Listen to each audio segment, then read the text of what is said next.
Haya-haya guro sa mga tao nga wala mga lagad sa Ginoo, patuyang sa ilang gusto, tanang bisyo, tanang kasalanan o kahilayan ni ining kalibutan, unya maluwas.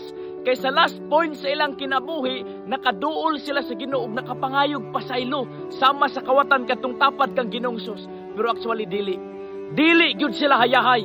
Masayahay ta nga batan-on pa nagaserbisyo na sa Ginoo kay ang kalipay o kalinaw nga gikan sa Ginoo ibuubo kana kanato. Ana nga kalipay dili gyud na ikatandi niining kalibutan na. That is supernatural power nga magpuno sa atoa.